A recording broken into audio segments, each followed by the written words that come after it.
Hey you guys, you're watching the Spring Break Free. This is day 22, and I'm Heather Creekmore from comparedtowho.me. We are talking about comparison. This is going to be part one of two. And today I just want to talk about one of the ways that we can stop comparing ourselves to others. Now, I'm making an assumption. I'm assuming that you struggle sometimes with comparison. If you've never looked around or scrolled your social media or scrolled your Pinterest or watched reality television and thought, I wish I looked more like her, or I wish my marriage was more like that, or I wish my kids were more like that. Well, then, if you've never done that, you can just press stop and just go on for your day because this might not apply to you. But for the rest of us who have a hard time with not comparing ourselves to others, I want to just offer a couple points of encouragement and maybe help. I read a book a couple years ago, and the book said that there was no cure for comparison. We just really need to stop and think, I'm happy for her. Y'all, that totally wouldn't work for me. And I don't mean any disrespect to the author who wrote that. I think she's probably a wonderful woman, but I thought that was really bad advice. Because how insincere is it when your heart is caught up in comparison, and sometimes combined in there is some jealousy, maybe some envy. How insincere is it of the envious person to stop and just kind of trick your brain with oh, I'm happy for you. It doesn't work, y'all. I mean, it's not what's going on down here. So how do we take this issue from a head and a positive thinking will fix it issue to fixing the issue of the heart? Well, what I think we need to do first is we need to remember that every woman has a storyline.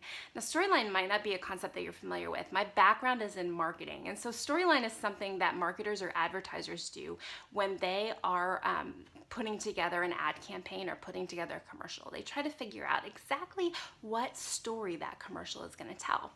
Well, you see, for a lot of us, we think we can control our storyline, right? We get to choose what pictures we post on Facebook or Instagram. We get to choose what we talk about in social media. In fact, even at church, I get to choose what I bring up, even in my small group. I can tell people the good things that are happening and leave out all the miserable things that have happened during the last week, right? In some ways, we feel as if we get to control our storyline. And I think that's actually rather unhelpful in terms of what happens between women at large in the arena of comparison.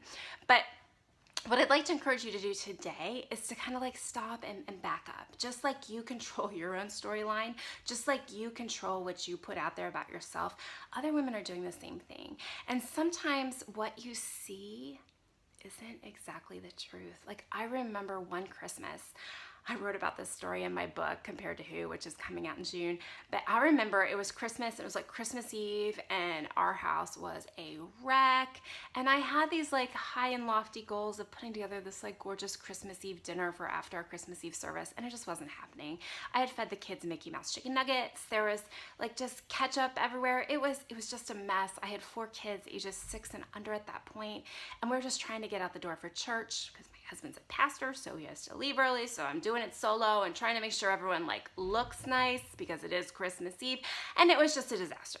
And I'm scrolling through Facebook and I see this woman's picture of her Christmas Eve spread. Y'all, it was perfect. I mean, it looked like it was out of one of the magazines. I was floored, and I was a little jealous actually. I was thinking, oh, I wish I could do that for my family. I wish that I could put together something that beautiful for my family on Christmas Eve.